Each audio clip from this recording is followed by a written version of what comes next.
Bismillahirrahmanirrahim. Assalamualaikum warahmatullahi wabarakatuh. Kembali lagi dengan kita Maki Media Channel, media pemersatu umat Islam. Para rekan-rekan ikhwah fillah yang mudah-mudahan dirahmati oleh Allah, ada beberapa amalan yang dapat merusak nilai ibadah di bulan suci bulan Ramadan ini.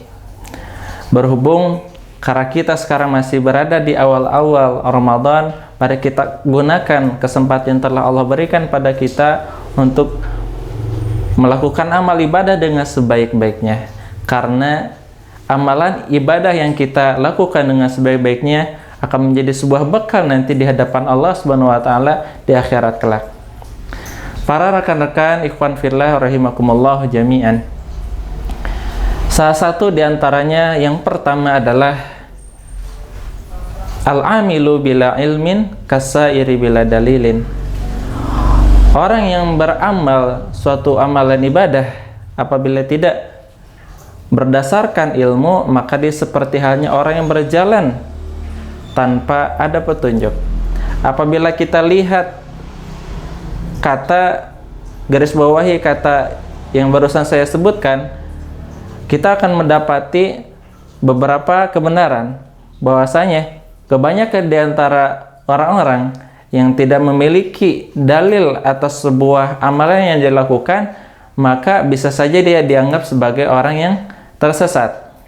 Banyak contohnya di mana ada beberapa orang yang melakukan amal ibadah tanpa dasar dari hadis ataupun Al-Quran yang dicontohkan, seperti halnya sholat dan sebagainya.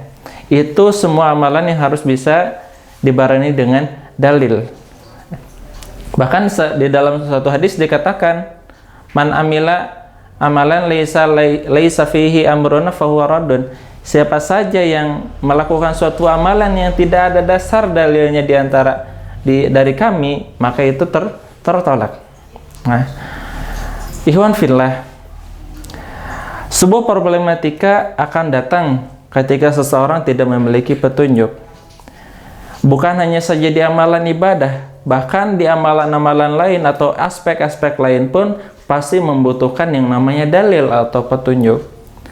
Petunjuk apakah yang harus diambil? Tentu petunjuk yang benar. Dan kita selaku umat Islam memiliki petunjuk yang tidak bisa ditinggalkan begitu saja. Karena Rasulullah SAW bersabda, "Inna asdaqal hadithi kitabullah wa khairul hadi Muhammadin sallallahu alaihi wasallam wa syarrul umuri muhdatsatuha fa inna kulla muhdatsatin bid'ah wa kulla bid'atin dhalalah wa kulla dhalalatin finnar." In asdaqal hadits kitabullah, sesungguhnya sebenar-benar perkataan itu adalah kitabullah, Al-Qur'an. Wa khairul hadi Muhammadin sallallahu alaihi wasallam, dan sebaik-baik petunjuk adalah petunjuk Nabi Muhammad sallallahu alaihi wasallam. Wa syarrul umuri muhdatsatuha, dan seburuk-buruk perkara muhdatsatuha yang dibaru-barukan atau yang diadakan. Fa inna kulla muhdatsatin bid'ah, dan sesungguhnya suatu hal yang diadakan adalah merupakan bid'ah. Itu artinya setiap amalan yang tidak memiliki dasar petunjuk dari Rasulullah sallallahu alaihi wasallam adalah bid'ah, atau yang tidak memiliki petunjuk itu adalah merupakan suatu kesalahan. Nah, dari itu mari kita jaga amalan kita dan kita perhatikan apakah masih banyak di antara kita yang melakukan amalan-amalan ibadah, amalan-amalan ibadah yang tidak ada dasarnya ataupun bid'ah. Karena amalan ibadah tersebut apabila masih bersifat bid'ah diadakan, maka tidak akan diterima di sisi Allah Subhanahu wa taala. Nah, itu yang pertama. Jadi yang pertama tadi adalah melakukan amalan ibadah saum tanpa ilmu. Ya, tanpa ilmu. Kita bisa melakukan saum akan tetapi tidak memiliki pengetahuan tentang hal-hal yang dilarang di dalam bulan puasa, maka itu pun sama saja tidak memiliki nilai. Karena yang puasa itu ada suatu ibadah yang agung, maka perlu dibarengi juga dengan pengetahuan ilmu yang agung pula. Nah, itu tadi yang pertama. Yang kedua adalah masih menjalankan maksiat selama kita berpuasa. Apabila kita masih menjalankan maksiat, maka nilai puasa itu, nilai saum yang kita lakukan tidak memiliki nilai di sisi Allah, akan hilang begitu saja. Sebagaimana dalam suatu hadis, kam min shaimin laisa lahu min siyamihi illa ju'i wal atas. Berapa banyak orang yang melakukan saum tapi tidak memiliki nilai kecuali rasa haus dan lapar. Itu artinya suatu amalan ibadah apabila masih dibarengi dengan perbuatan-perbuatan maksiat lainnya, maka akan sia-sia saja untuk dilakukan. Percuma. Seperti orang yang melakukan sholat, akan tetapi dia setelah itu langsung melakukan amalan-amalan mungkar, maka sia-sia saja. Begitupun amalan ibadah puasa, di mana notabene waktu untuk melakukan puasa ini dari pagi sampai dari mulai terbitnya matahari sampai terbenamnya matahari. Apa kita masih bisa menjaga diri kita untuk tidak melakukan amalan-amalan ibadah maksiat? Itu tentunya. Jadi bagi siapa saja yang masih pacaran, tentu harus dijaga. Jangan sampai melakukan hal tersebut di tengah-tengah bulan Ramadan, atau seperti merokok dan lain sebagainya, hal-hal yang dapat merusak atau membatalkan nilai saum tersebut. Itu yang kedua. Nah, yang ketiga adalah meninggalkan sholat. Wah, masih banyak ternyata di antara saudara-saudara kita se-Islam yang dia Islam melakukan amalan ibadah puasa karena mungkin dia melihat banyak di antara kalangan di sekitar yang melakukan puasa, akan tetapi dia justru malah meninggalkan sholat, entah dengan alasan kesibukan di tengah-tengah pekerjaan. Nah, kalau untuk sekarang mungkin nggak ada alasan sama sekali, karena kebanyakan di antara kita sudah tinggal di rumah masing-masing. Bagaimana kita beralasan untuk tidak melakukan sholat?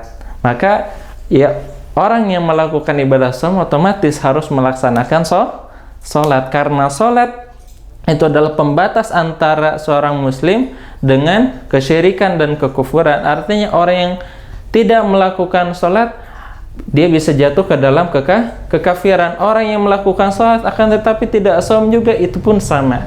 Dia bisa jatuh dalam kekafiran. Terus setelah yang keempat, yaitu jangan terlalu pelit dengan harta. Karena dalam suatu hadis dikatakan bahwa di surga nanti ada sebuah kamar yang dikhususkan untuk orang-orang mukmin yang mengerjakan amalan-amalan baik ketika bulan Ramadan. Yang pertama, man atabal kalam, yaitu untuk orang yang memperbaiki ucapannya. Artinya setiap tutur katanya dibarengi dengan petunjuk dan dia tidak pernah menyakiti hati orang lain dengan lisannya. Liman atabal kalam. Terus yang kedua adalah liman at'amat ta'am, yaitu untuk orang-orang yang berbagi makanan kepada orang-orang miskin. Nah, untuk bulan Ramadan ini kita usahakan untuk bisa saling berbagi. Dengan uang 10.000 itu yang kita miliki, kita jadikan agar lebih bermakna dan lebih memiliki nilai di sisi Allah. Bagaimana cara itu? Dengan memberikan makanan kepada orang yang saum, ya. Beli makanan ke warung, terus kita kasih ke orang-orang, atau kita adakan sebuah takjil buka bersama di masjid, lalu kita infakkan uang tersebut. Insya Allah memiliki nilai yang lebih daripada kita menghabiskan uang tersebut untuk kita konsumsi sendiri, yang akhirnya akan punah dan akan terbuang pula di ruangan khusus, ya. Itu untuk yang pertama, liman at'amat ta'am. Terus wasalla wa adama siyam, dan untuk orang yang konsisten untuk melakukan saum. Nah, untuk Senin Kamis dan khususnya untuk bulan Ramadan ini.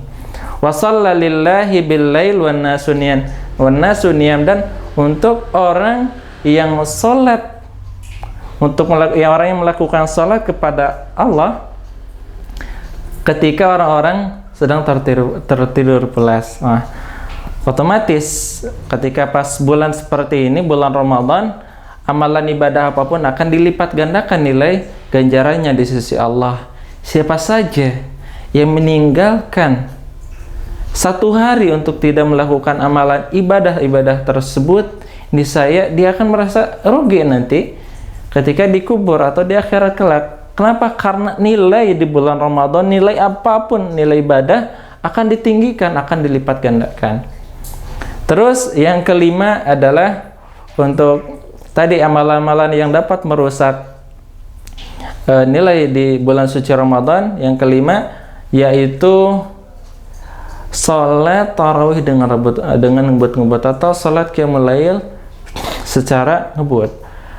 Banyak di antara kita yang mungkin telah menyaksikan yang dimana saudara-saudara kita di luar sana ada yang mengerjakan salat tarawih atau salat qiyamul lail itu dengan ngebut. Tentu hal tersebut tidak akan mendapatkan nilai. Kenapa? Walaupun secara zahirnya dia telah melakukan amalan, akan tetapi karena sifat ngebut-ngebut tersebut, dia tidak mendapatkan nilai tumaninah di dalam salat.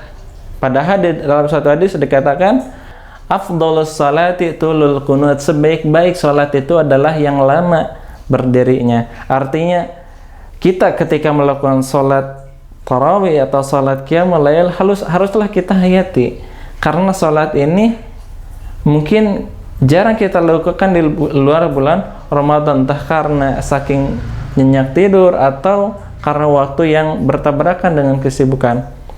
Itu artinya apabila kita mengerjakan salat qiyamul Ramadan atau qiyamul lail atau bisa disebut dengan salat tarawih, apabila kita kerjakan dengan ngebut-ngebut, dengan cepat-cepat, itu akan terkurang nilainya. Mungkin itu saja yang dapat saya sampaikan. Mudah-mudahan rekan-rekan ikhwan fillah semuanya mendapatkan manfaat yang dari apa yang telah saya sampaikan. Wabillahi taufiq wal hidayah war ridha wal inayah. Wassalamualaikum warahmatullahi wabarakatuh.